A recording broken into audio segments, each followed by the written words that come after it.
Hello, everybody, and welcome to September's Solar Hot Water Systems live question and answer webinar with Dr. Ben Gravely.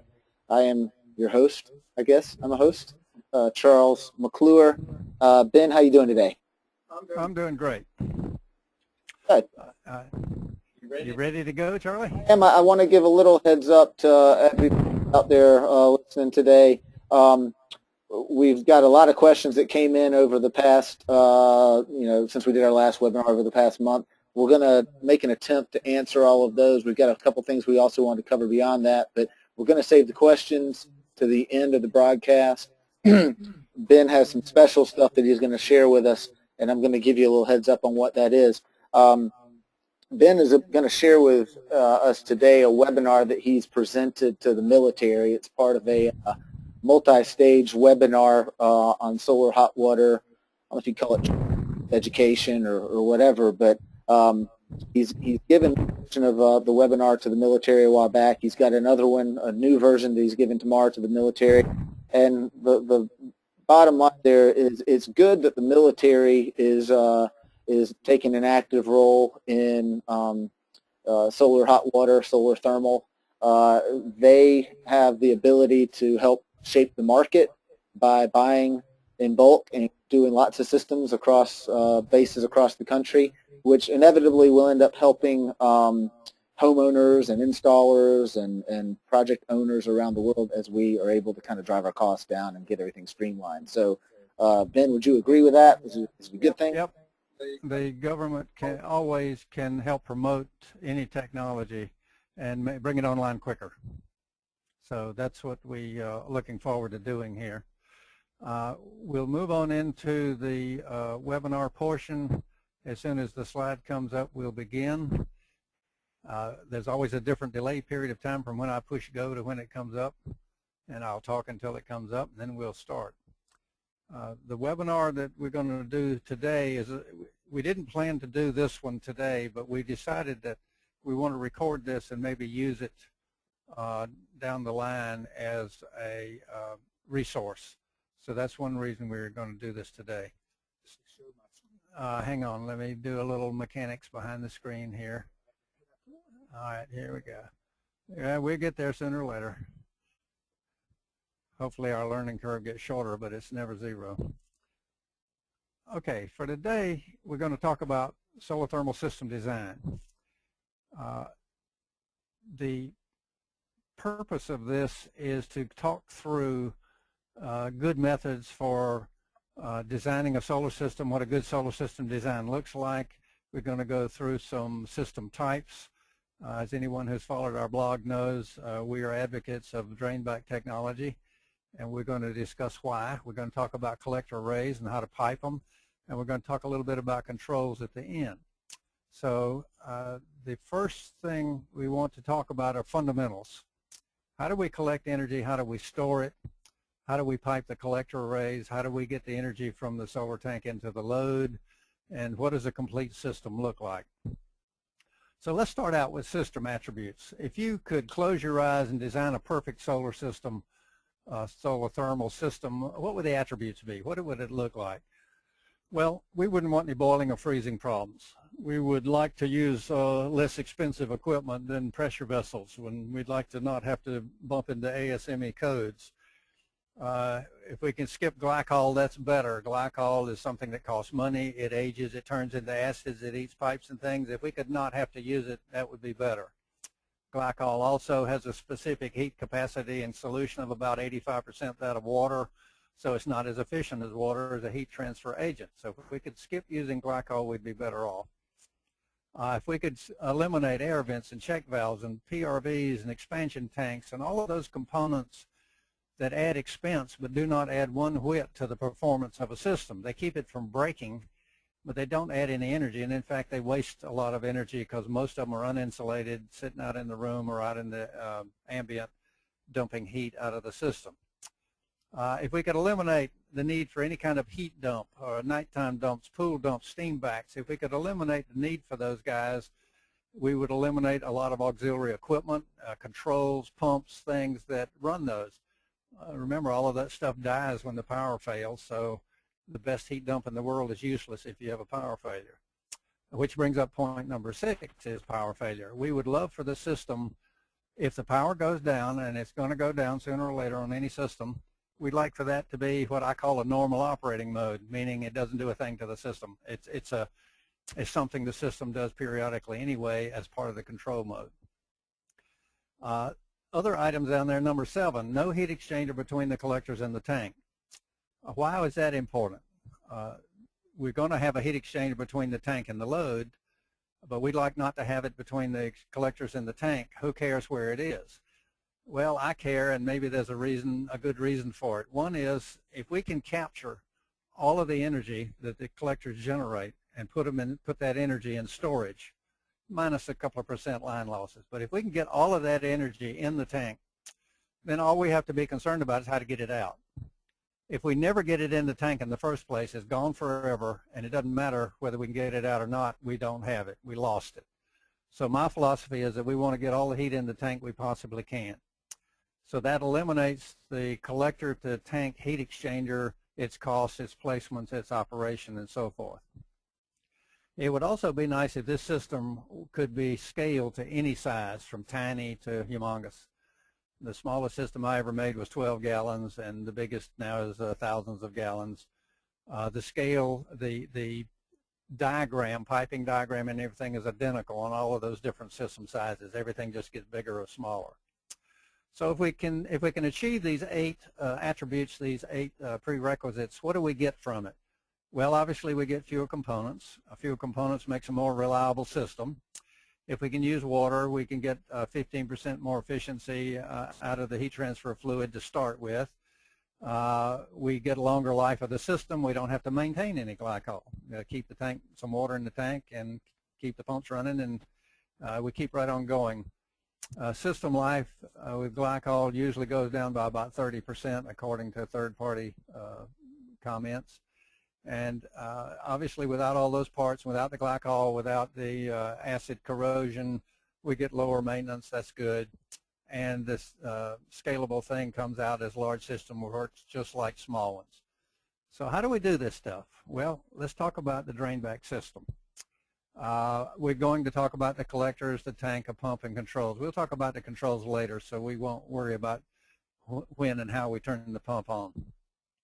So first off, let's say sun comes up in the morning and we want to turn this system on. The diagram there shows the solar tank. It shows a vent in the tank. It's a atmospheric pressure vessel with a hole in it. The tank is not quite full of water. There's an air gap at the top. And we've got a very simple piping line from the cold water at the bottom through the pump up to the bottom of the collectors, fills up the collectors, and it spills back down the return line back in the tank. So we want to heat the water maybe 15 to 20 degrees per pass through the collectors. Now, that delta T going through the collectors will vary all over the place, from a high of maybe 40 down to, of course, 0 when it's time to turn the system off. Another item that's important is, a lot of people say, well, okay, we got to pump the whole head from the pump place and the floor up to the top of the collectors, maybe 5 stories up in the air. I would love to decrease the horsepower of that pump by having the return line be a siphon return. A siphon return means that the water falling in the return line will suck water up the supply line, and the pump horsepower goes down. The problem with that is, we tried this in the 80s, some engineers and I, professional engineers and I, we never could make it work. You could get it to siphon in the morning when it was a relatively cool temperature and the density of the water was high and you didn't have any air bubbles in the water, and by afternoon when everything was good and hot and you were boiling the dissolved gases out of the water and the viscosity of the water had changed, you didn't have siphon return anymore. It became a nightmare, and we decided to abandon any attempt to make a siphon return on the return line and just simply size the return as the same size as the supply, and we never had any problems with that. And it turns out that the argument about what your high pump head you have to have and how much horsepower you have to have in the pump turns out to be a small consideration. It doesn't really give you a lot of grief, and so it's just simpler to do it this way. It's easier to do it this way, and the penalty is minimal. So we got this system running all day long. We're pumping water through the bottom. It's spilling back in the tank, glub, glub, glub. At the end of the day, or rain shower, or a cloudy cover, or whatever, when we can't gain heat from the collectors, we turn the pump off, the collector pump. It just simply shut the thing off. The water coming down the return line has that air gap at the bottom, and it just goes glub, glub, glub and drains itself free. So there's no water in the return line after a little bit.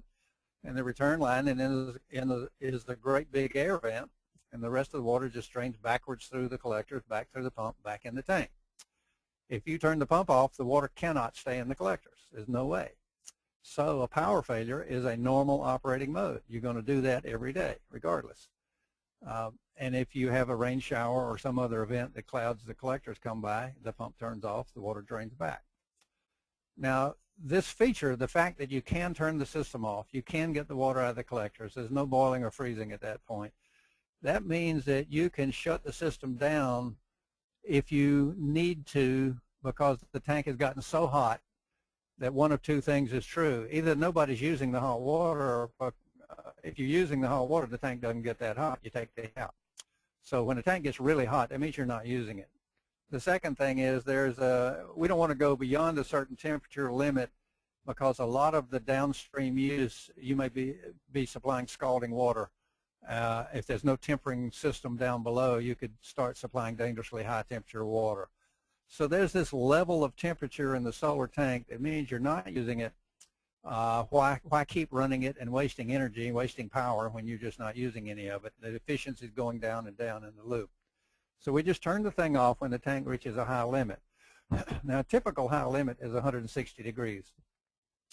And that's usually measured toward the bottom of the tank. That means the top might be as much as 180 or so. I've seen high limits as high as 190. I think those people were just trying to stay a little bit away from boiling.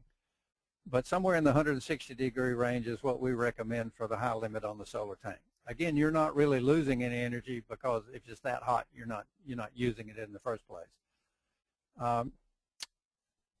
So let's move right along. How to drain the collectors. Now that we've got the modus operandi established, how it works, let's talk about some details. We want the collectors to drain, obviously, and all the piping between the collectors and the tank.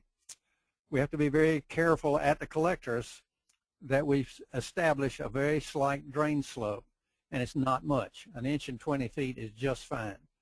It is not a 1/4 inch per foot as you do for drain and waste piping.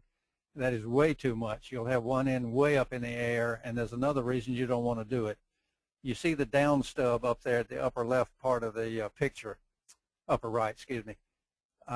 There's always in every bank of collectors one stub in that's downhill. If you slope the collectors too much, that down stub is going to fill up with water, and then at night it's not going to drain out of there, and at night it's going to freeze and pop the pipe. So we don't want too much drain slope, because we'll put too much water in the down stub. We will create a freeze problem at that point. We have a solution for that, but I won't bore you with it at this point. If you really have to run the collectors down the roof, say you've got a ridge line that's north-south, and you've got to get either on the west roof or the east roof to look at the sun, you're going to have a down stub that's really down then. And there are ways to put silicone rubber plug in there to prevent water from filling up that down stub and freezing things. So let's go back to this diagram. You see that B and A represent the lowest incoming point to the array, and A is the highest point in the return. I like to think of A as the continental divide. That's where the water will flow backwards through the collectors if you go one way, or down the return line if you go the other. It is the highest point of the system. It's an important point on any kind of solar piping. Once you get away from the collectors, use maximum slope down to the tank. There are situations where people are running through buildings down corridors, and again, they have to use the minimum drain slope of 1 inch and 20 feet. But if you can, use as much slope as you can possibly get.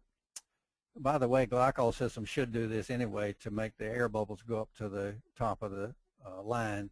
And some glycol people say that they don't have to worry about their piping, but a lot of them get vapor locked if they don't worry about their piping. There are 3 angles that we talk about on a collector array. The obvious angle is pointing the collector south. That's called south azimuth. Normally, due south is called 0. And east is called minus something, minus 10 degrees, minus 15, and west is called plus 15 degrees, 20 degrees, whatever. That's the conventional way to represent the south azimuth for solar. Then we tilt the collectors up from the horizon, and we call that just the tilt. The slope that we've just been talking about to make them drain, we call the drain slope. So to keep the language from being very confusing, we need to recognize there are three angles we're talking about: the azimuth, the tilt, and the drain slope. That helps keep us from being too confused when we're talking to each other. All right, let's go through some arrangements now, collector arrangements. We define a bank of collectors as a group of collectors that are soldered directly to each other. We call that a bank. So you can have rows that have different banks in them, different rows. If you look at the top drawing there, you'll see 5 collectors with the line at B being the low point and A being the high point. This is called a reverse return. You go in lower left, you come out upper right. And reverse return means the following. If you were to follow a molecule of water starting from B and winding up at A, and follow it through any possible path in any one of those collectors, into collector number 1, up tube number 4, out the header and over to A, all of those path lengths are identical. Every possible geometric path length from B to A is identical. That's what reverse return results in.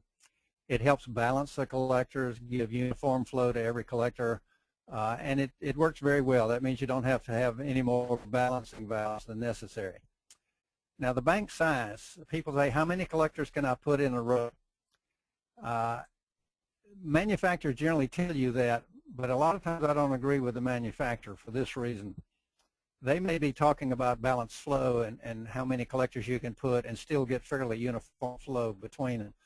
Collectors are not perfect. No two collectors are exactly identical. If you put too many in a row, you'll start getting natural imbalances, higher flow rate through this one, lower flow rate through that one. I think most manufacturers are considering that. My consideration is entirely different. I think the expansion and contraction is the bigger problem. If you've got 4-foot wide collectors, the ones that we typically use are 50.5 inches from tip to tip. If you put 10 of those in a row, you've got 50-some feet straight copper pipe in the manifolds inside those collectors. And think about it. The collectors are going to go from the absolute lowest coldest temperature in the winter to stagnation empty temperatures in the summer. So if you live where my daughter does in Wilmer, Minnesota, it can go to 60 below every 10 years. It can go to 40 below every 5 years and 30 below every year. In the summertime, it can go to 100 degrees. So if you've had one of those high limit things we previously talked about, your collector's sitting there with no water in it, the ambient's 100 degrees, the collector guts will probably go up to 250, maybe even 300 degrees. We've seen them regularly here in Raleigh go to 210. And the piping seems to drain off the energy, so they don't quite get to 300. So you're going to swing from 50 below zero to 200 degrees. That's a 250-degree swing on 50 feet of copper pipe. You're likely to tear the system to pieces. So I don't like too many collectors, mainly for that expansion and contraction reason. If you say, well, good, I'll go down to 3 collectors or 4, that's fine. It'll work just fine. You have a lot of piping, as you'll see. So there's some pretty good numbers in there in the 25 to 30 foot range. So if you got 5 4-footers or 6 4-footers, that's okay. I wouldn't do 7, 8, 9, 10. So let's move on to how we do some more complicated collector piping. Here we're showing one row with 2 banks, 2 5-collector banks. The principles are identical to what I said earlier. You pipe the 2 in parallel to each other. The same rule applies if you follow a molecule of water from any path in bank 1 or bank 2, any tube and any collector from A to B, you'll get identical geometric path distance. So that is a self-balanced system. All the collectors must fill before any one of them can drain. Imagine that you're taking this row of collectors and dipping them in the ocean. In other words, as the banks go down and water rises up the banks, that's equivalent to turning on the pump and filling them up. You want that point A to be the last thing to be seen before the water dumps. So that's one way I look at it. It may not suit everybody. Here's how to do an over and under. I say same piping, you pipe them in parallel. Supplies are in parallel, returns are in parallel. Notice that the return line from row 1 does not fall back down. It goes up and joins the return line from row 2. This is why this is what makes row 1 has to fill up. All the water has to fill to point A before anything can dump. Again, this is a reverse return diagram. The path length from B to A for any possible path is identical, and that makes them self-balanced. Well, there are more complicated things than that. We can do 2 rows of 2 banks, and this is basically just a combination of the previous ones. All the same principles are involved. The path difference down there from the B, which isn't shown, to A, which is shown, is still identical for all path lengths. As you can see, Charlie, you had a comment? Well, I just wanted to mention that once you get to this level where you're doing multiple rows, multiple banks, we see a lot of engineers get confused at this point. We have to help them arrange these configurations. It seems simple, but when you get to the point where you've got multiple rows and multiple banks, there are just a couple things that we consistently see getting done wrong. So I just wanted to bring that point. This diagram you're showing right here looks very simple, but we see it done wrong more than we see it done right. And in fact, let's look at an example. This slide here came from an engineering drawing on a military project. The engineer is not a military engineer, but was a contractor to the military.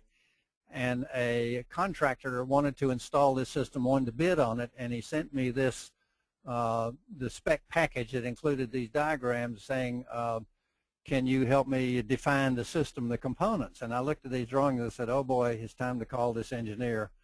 And the 2 things we do with the engineer, we politely tell them that we see some better ways to do it than they've done it, and there are 2 opportunities. One is to either fix what they've got or just offer an alternative. So they don't have to touch their old work. They just have to look over an alternative set of plans and approve the alternative as being okay. Well, let's look at this. This is what came in the door, and I looked at that. Let's walk through it. Here's the piping shown in red. And as you can see, that's a rat's nest of piping. I have yet to figure out exactly how the flow will go through that thing. The little red circles are roof penetrations. So I'm not even sure a plumber can plumb it. But anyway, we see piping diagrams like that. As you can see, I can't tell if this is reverse return or not. If we look at the next drawing here, they are calling for 1/4 inch per foot of slope in the piping. That won't work for reasons I've told you before. The down stub ends there are 4 of them. They're going to fill up and freeze, so you're going to have a mess with that system. The next thing they did, if you'll notice here, wait till it comes up. I don't want to talk past my slides here. There we go. The balancing valves that they put in there are in the return line. The balancing valves need to be in the supply line. If they're in the return line, you're pushing a bubble of air up to those valves, and you're going to get vapor lock and airlock to them. You want the valves down where you get a solid slug of water hitting the valves and then going through the collectors. So the balancing valves are on the wrong side. They should be on the supply side. All right, so let's move along and look at some piping diagrams for flat roofs, which is what most commercial is. The same rules apply to sloped roofs, but there's a little bit of different technology here. If you can get simple penetration straight up, straight down like the top picture, that's best. The piping, you want the piping off the roof as soon as you can get it off the roof. You've got it out of the rain, the weather, the cold ambient temperatures and the stuff blowing on it. But the second bottom diagram shows if you can't do that, maybe there's only one spot where penetration will work. The chase is over there. So you run the supply line around the array, all the time maintaining the drain slope. And here's the principle. You want the return line to be the shortest line. You have a choice which way you tilt the bank. You can make the close end the high end or the far end the high end. And obviously, if you take the hot water and run it the shortest distance out in the weather, you're going to have less line loss. So it just makes common sense to make the return line be the shortest line. And I see this backwards many times. Okay, so here's 2 rows with 2 banks of 5 in each row. Notice the return lines there. We've got a little better close-up of it. The return lines drop from the front row immediately and the back row immediately. There is no single high point. Now we've got 2 high points, and we don't know if the back row is a ½ inch higher than the front row or 2 inches. I mean, you can't do construction any tighter than that. So what we've got is basically 2 independent systems. So this is reverse return on each row, but not between the 2 rows. So what do? Back over on the supply side, we've now got to put balancing valves in there. Those 2 red things, the red or brown things, are auto balancing valves. They're manual balancing valves, which are just a ball valve of some sort. And you can buy automatic balancing valves that have a spring-loaded plunger, and they are set for a certain gallons per minute. And they regulate the flow to balance things. Why would you want to use those? Well, when you've got a half a dozen rows, balancing can be a royal pain in the neck. You change valve number 1, and the flow changes through 2, 3, and 4. You change number 3, and it changes through 1, 2, and 4. So these balancing valves, automatic balancing valves, stop all of that hassle and make it immediate. Here's another illustration coming up of a little more complicated system. This is 3 rows. This was designed to go on a dormitory in Boston, Massachusetts, downtown Boston, on a 100-year-old building, and there was not enough room to space the collectors out. So we had to go vertically with the different rows in order to keep from shading each other. And as you can see there on the near side to our view, the return lines are there. On the back side, you can just barely see the little brown knots in the line. They're the auto flow valves. But this is exactly the same piping schemes that we talked about before. We just added a balancing valve for each row. We can carry this ad infinitum. Here's a 100 collector array. It's shown in a cutaway view, so we can see the piping. It's kind of tiny, but it's easy to understand. We tilted this array so the center of the array is the high point. So the outside edges are the low point. So we run the supply lines all the way out to the outside edges. So the cold supply line is the longest line by far, and the return lines are right there in the center dropping down. So this is an illustration. Those are 25 collector banks, 4 of them. If you had to do 1,000 collectors, you just keep making more rows and running down the center. So this is a way to do more and more rows using exactly the same techniques we referred to earlier. Okay, so a critical measure then, when you're doing a flat roof thing, is how to space the collector rows apart. We don't want row 1 shadowing row 2 and row 2 shadowing row 3. So how do we decide, how do we calculate, how do we lay this thing out? First of all, you can go to a table, and I've shown the one here from NOAA's website, and I think they've changed it slightly, but it does the same thing. You can go there and look at December the 22nd. 21st and 22nd is the lowest sun angle of the year. It's the shortest day of the year. You pick a time of day at which you want the shading to be gone. There's no such thing as no shading, because obviously as the sun comes up over the horizon is the first shading, and then you want to go so much higher in the sky to have full exposure of each row. A typical time of day is 9:30. Some people use 10 o'clock. So you can go fill out this form, pick December the 22nd, pick 9:30 a.m. or 9:30, 24 hours, and then you look for the solar elevation. You don't want declination, you want elevation. Declination is of the earth. So this says 19.38 degrees should be the shadow angle. So we want to make sure that the back row is far enough behind the front row that the maximum shadow angle is 19.38. Notice that this is tip-to-tip measurement. This is not between the rows. This is from the tip of the first row to the tip of the second row. So this is how we do the elevation calculation, the row spacing calculation. If you get into trouble, like we saw on that previous slide, where you don't have enough spacing for the third row, then you may have to elevate the rows so you can get that angle right. You may have to stagger them like stair steps. Let's look at a real example. This is the Warrior Transition Unit at the Bethesda Naval Base in Bethesda, Maryland. This is the hospital, newly built hospital that replaces Walter Reed Army Hospital in Washington, D.C. This is 50 collectors on the main building, 2 rows, 25 collectors in a row. Let's talk about this. Here's the penetration through the roof of the supply and return lines. The red line is the return coming back. The green line is the supply going out. Those pipes go over to the array, and off to the right is the supply going to the low end of the array. And here's the tricky part. The pipe has to continue to rise as the array continues to fall. So there's where we do our 1 inch and 20 feet down on the structural frame, but the supply pipe has to be going up at the same angle at least. Those are the minimum angles. And it works. You just have to pay attention. If you see that photo over on the right, you'll see the mechanism by which the contractor hung the piping. Did a very good job. The piping is off the roof. There are no stanchions on that piping. If you'll go back to this slide, you'll see that there's stanchions to get over to the array. Those are the black blocks on the roof that hold up the pipe. But once we get to the array, the piping can be supported off the array, and this is a very good thing.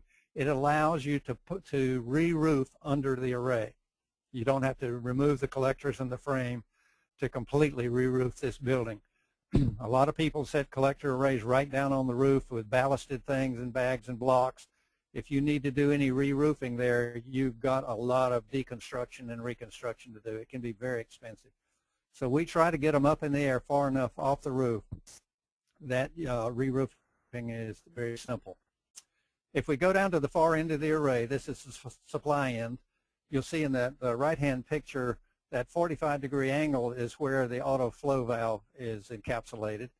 The line pops up to the back row, and you see the first supply line going in the first bank of collectors. The supply going to the other banks is underneath the collectors. It's also hung off the frame. And here, the next slide shows the supply piping going underneath the array, and the pipe size drops down, and we pop into every bank of 5 collectors with that elbow. Also notice that the stub end sitting there is completely insulated.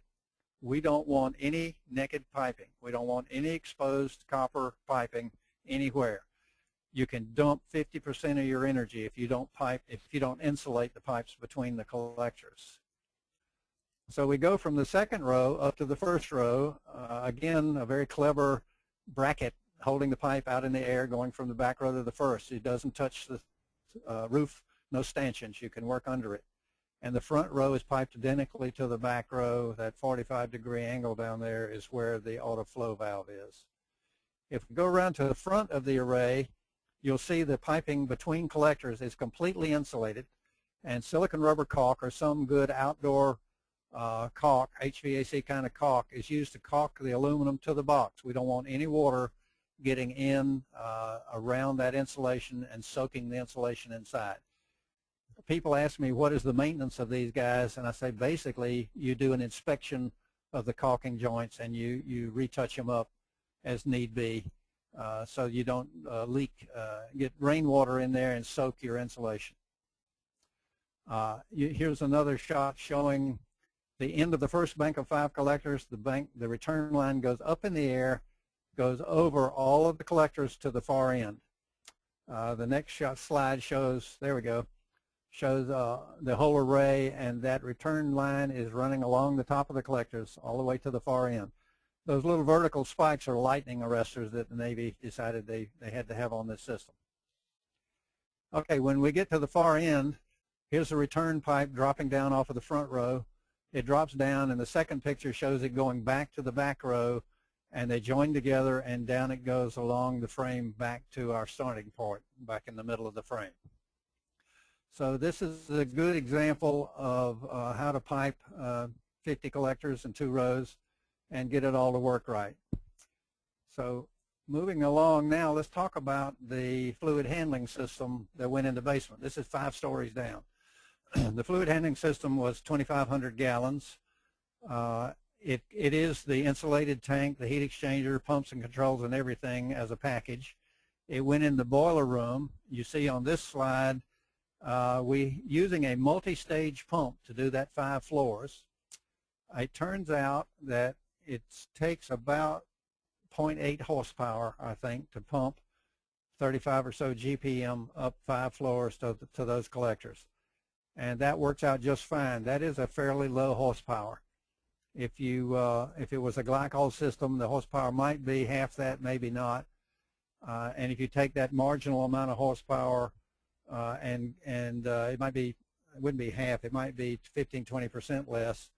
If you take the performance benefit of 15% more and 30% longer life and getting rid of all the components, then this thing comes out a wash in terms of just pump horsepower, but it comes out ahead of the game in many other categories.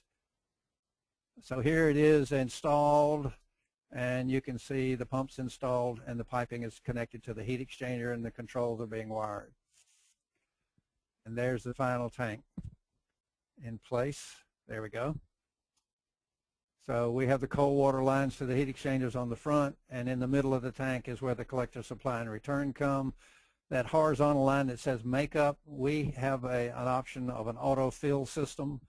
So we tap the cold water line to run over to the auto fill system, which is in the middle of this tank, and it keeps the water level in the tank at the proper level. So you don't have to do any manual filling. It is a atmospheric pressure tank with a vent on it, so you have to maintain water level. It doesn't take much maintenance at all, but we've automated it here. Okay, let's look at performance. This is the day that we went up there to do the commissioning, and we fired the thing up at 10 a.m. and by 2:30 or so we had raised the temperature 47 degrees. That's right at 1 million BTUs. So we put 1 million BTUs in an hour, in 4 hours into that system.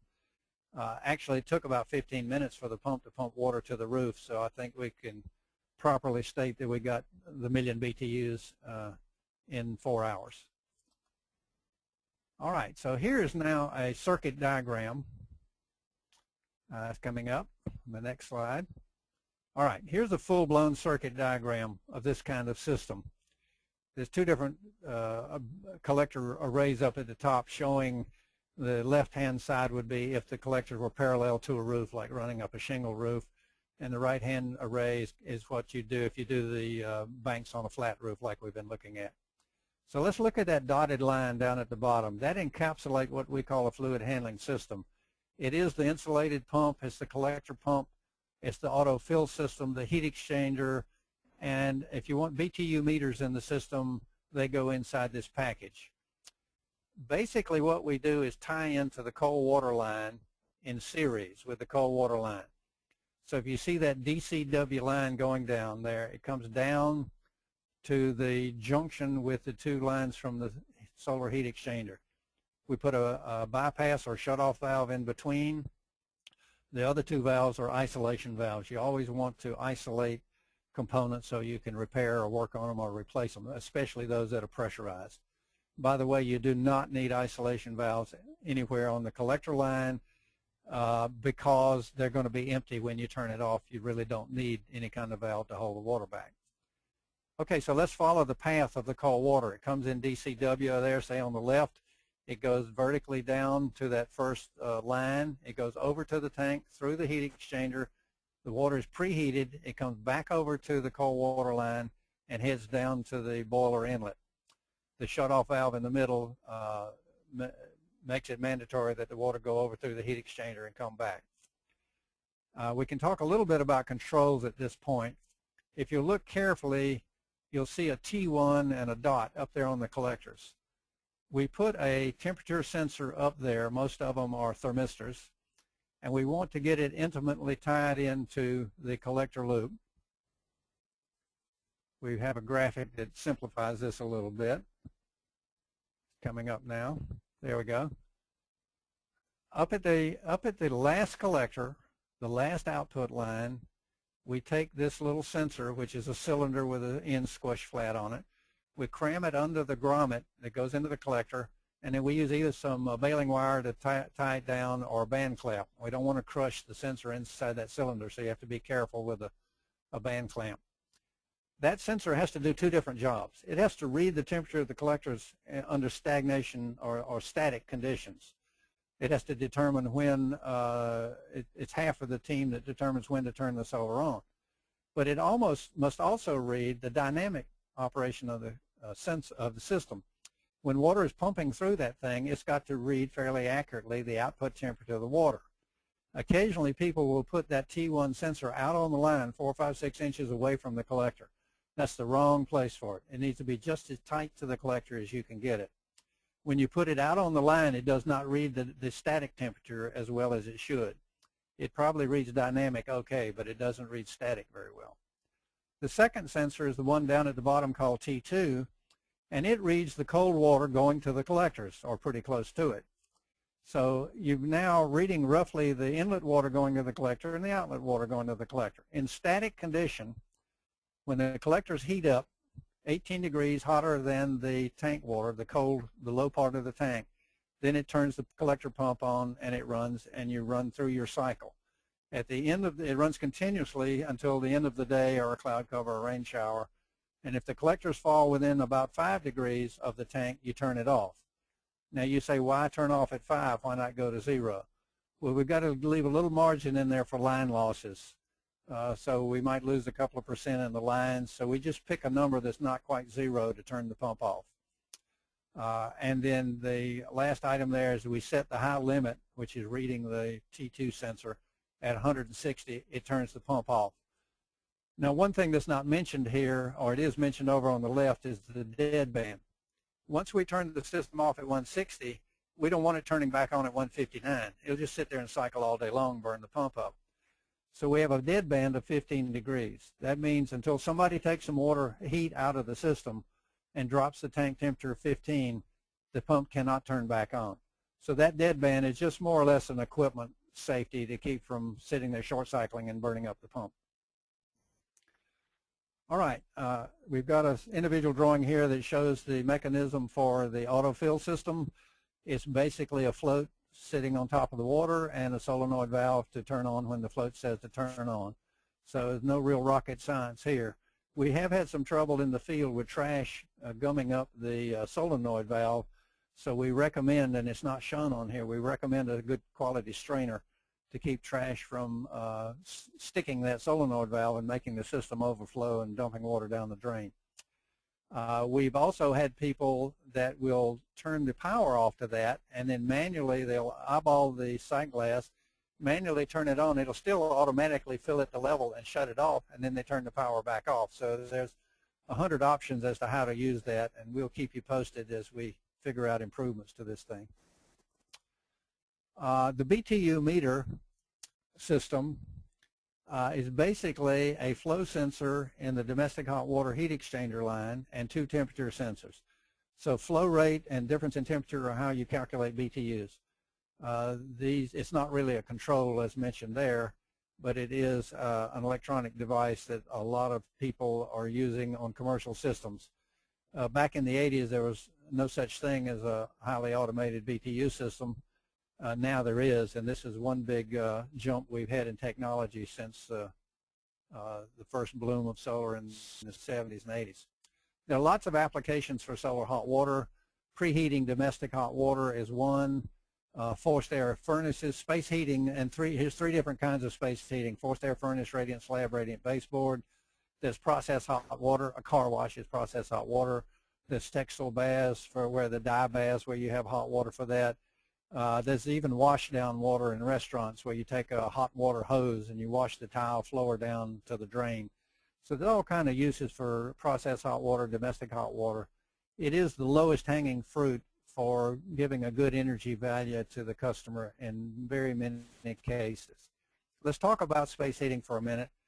You can put a water coil in the return air side of the ductwork.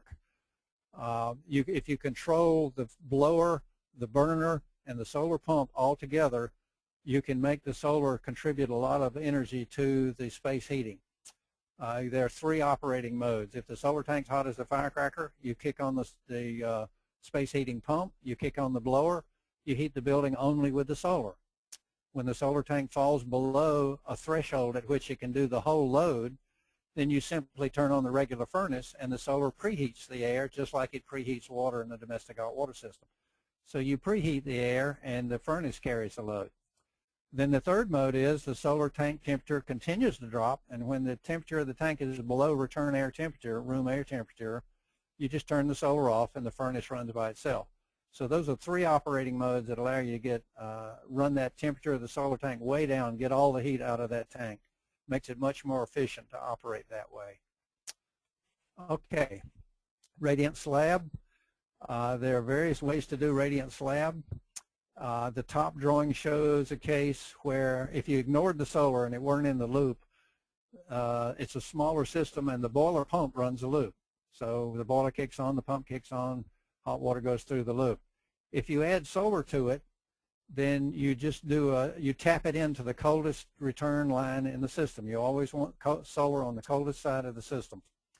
And you have to enable the solar pump to run when the boiler pump is running. So you basically put a relay in there that says, okay, you can run if you want to. And then the solar controls will say, okay, the solar water is hotter than the return line. It's a delta T controller basically. And you feed solar into that line when you can, and the boiler finishes it.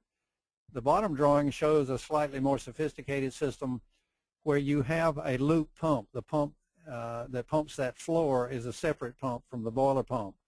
So now the boiler and the solar are basically parallel things doing exactly the same thing. We call that a sidearm. The water in the loop goes by the boiler and goes by the solar, and you can contribute some solar to it by turning the solar pump on. You can contribute to it with the boiler by turning the boiler on. So those are the 2 separate ways to do radiant slab heating. Now if you'll notice, there's no heat exchanger in these 2 solar tanks, and there was no heat exchanger in the previous space heating tank. If you can get a boiler loop system, a radiant slab system, if the boiler can operate at atmospheric pressure, it doesn't have to be a pressurized loop, you can usually get away with no heat exchanger in the solar tank. And if you think about it, you didn't spend the money for the heat exchanger, you don't have the efficiency loss for the heat exchanger. That is really a very efficient way to put solar heat in the floor. There are some boilers, however, that demand that they work at a pressure. They can't work at atmospheric pressure. Well, okay, so we stick a heat exchanger in the solar tank and we do the same thing anyway. So you can do it either of those 2 ways, either in forced air, radiant slab, radiant baseboard, with or without a heat exchanger in the solar tank. So how do you do a pool system? Well, this picture in the middle, here we go. Okay, this picture in the middle shows a typical circulator, a pool system with a circulator loop. It's like the boiler loop. You've got your pump and your chlorinator or brominator or whatever chemicals you put in there, and it's looping the pool water.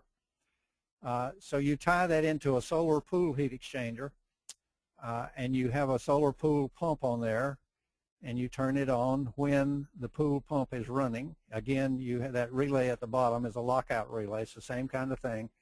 You only allow the solar to run if the pool circulator is running. And you have a delta T controller that says the solar is hotter than the pool water. And so I'm going to turn on, if the pool pump is running, I'm going to turn on the solar and put some heat into it. The little drawing up there in the upper right is if you've got a small pool or spa and you can get taps directly to it, then that's the simplest of all hookups to the solar. You just hook it directly to the pump and heat exchanger in the solar loop. So those are 2 different ways you can hook into a pool system. We've hooked into things that go from commercial pools, a county public park swimming pool, all the way down to little pools and spas in people's houses. And you use either one of these 2 circuits to do that. So what have we talked about? Well, we talked about how to design a system with the best characteristics. We settled on drain back. We've talked about collector arrays and how to pipe them. We've talked about the controls and what they're sensing and where they're sensing it. And we've talked about different applications we can use for solar hot water. So this wraps up this portion of our webinar today. And we'll turn it back over to Charlie and see if there are questions on this or other questions we can answer. Okay, thanks, Ben. I know we've gone about an hour, and typically we tell everybody that's going to last about an hour. But so if there's anybody who's on the call right now, we've still got a bunch of people listening in and who can stay for another 5-10 minutes to get some questions answered. What I'd like to do is go ahead and submit a question right now, and I can also go back and pick up some of the questions that we'd received via email. So let me do that real quick. I'm going to pull up some of the other questions that we've got by email over the past couple weeks while I'm waiting for questions to come in from the group.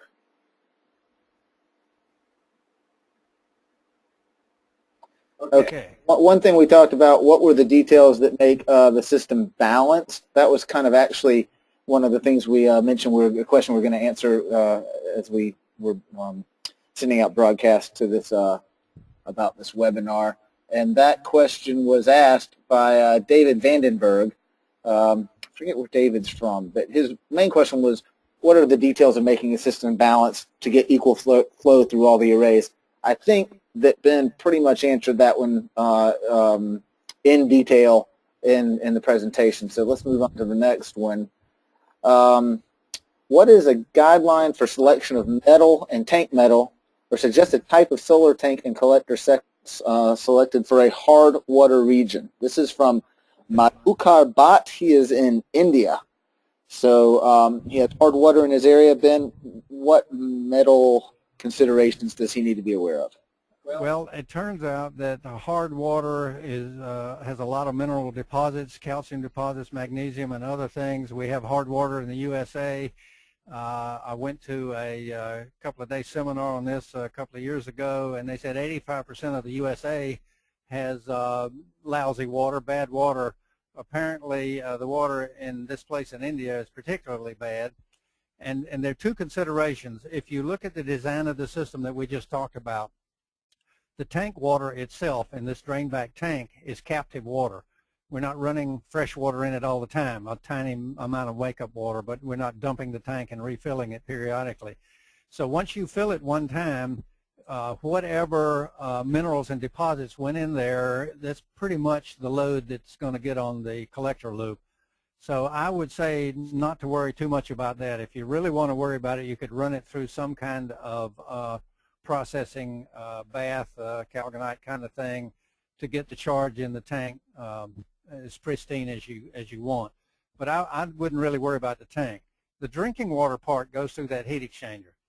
And I don't know of any particular material of heat exchanger, copper, stainless, whatever, that will do anything about not clogging up. It's a mechanical thing. It's not so much a chemical thing.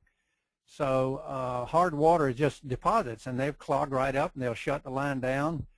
The only thing you can do at that point, if you're not going to put any water treatment on the cold water coming in, if you're not going to soften the water, is be ready to change out that heat exchanger.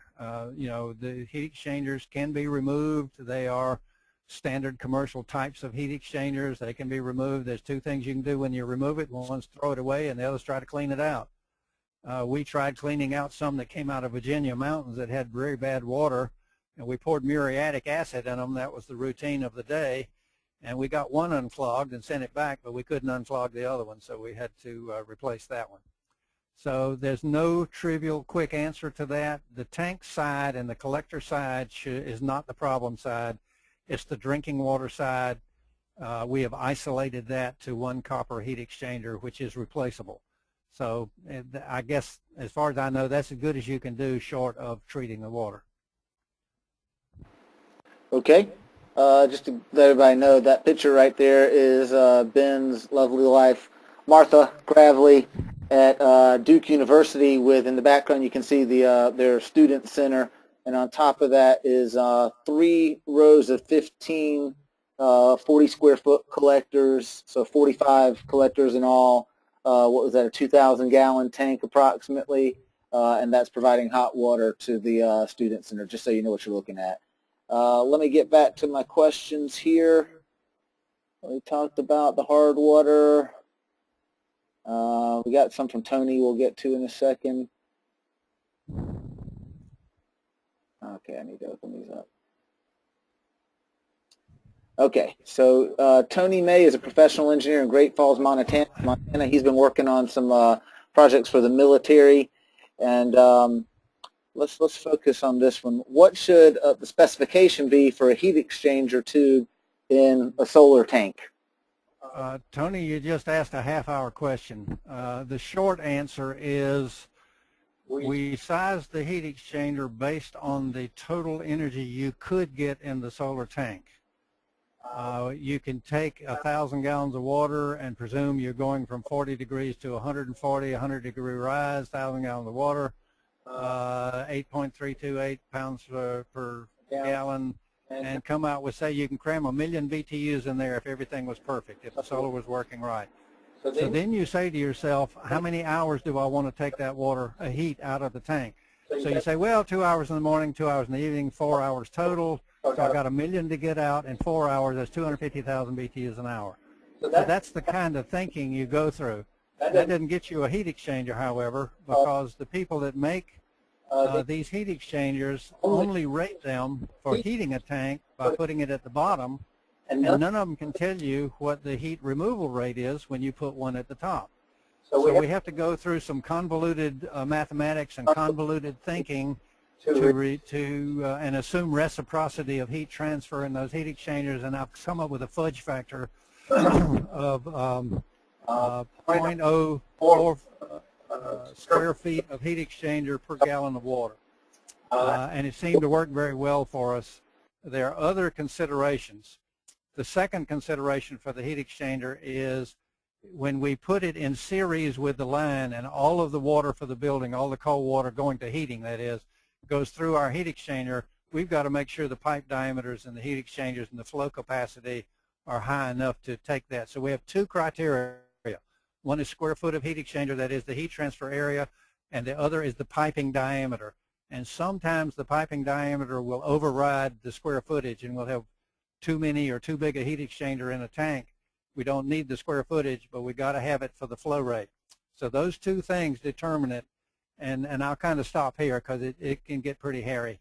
But we worked it out, and it seemed to be working very well. We are now monitoring our heat exchangers out in the field. That we have 4 out there with automatic data that comes in at midnight every night, and we are able to see how much energy is taken out of that system, how many BTUs that is per heat exchanger, and our results seem to be right on the money. So that's the short form of how you do it. I see another question here. Is an automatic vent needed at the high point of the solar collector for a drain back system? The answer is emphatically no, and don't you dare do that.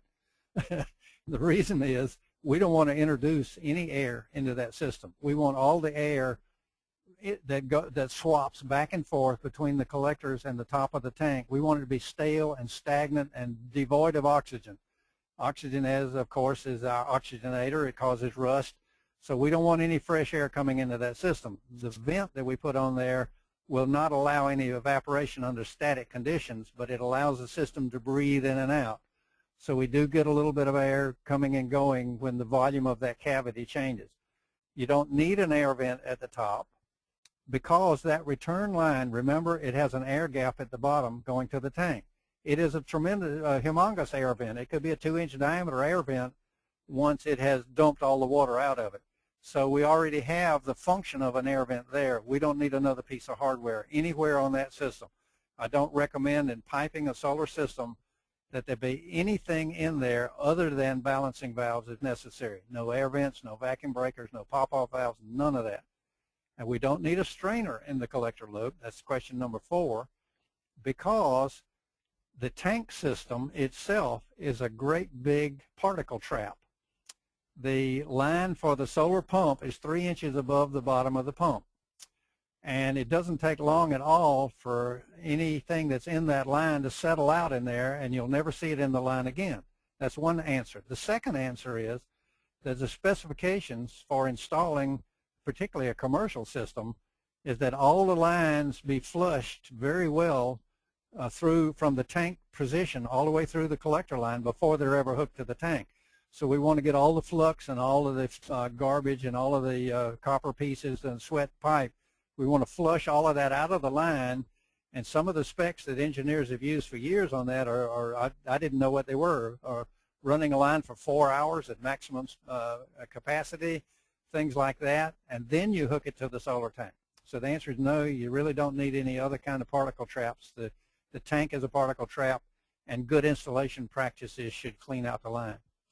Some of those installation practices including putting a cloth bag on the output and capturing the trash so you can see it, and you don't change it out until that bag is clean. Okay, what else you got, Charlie?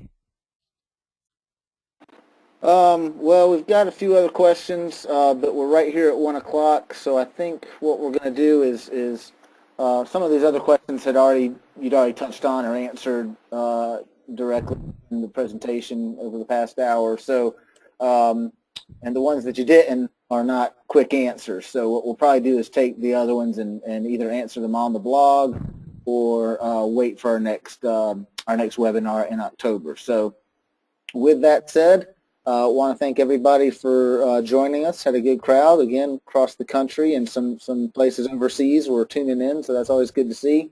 And we look forward to chatting with you soon. Feel free to reach out to us on the blog. And just to let you know, a recording of this webinar will be posted to the blog hopefully by Friday, if not sooner. And we look forward to talking to you all again soon.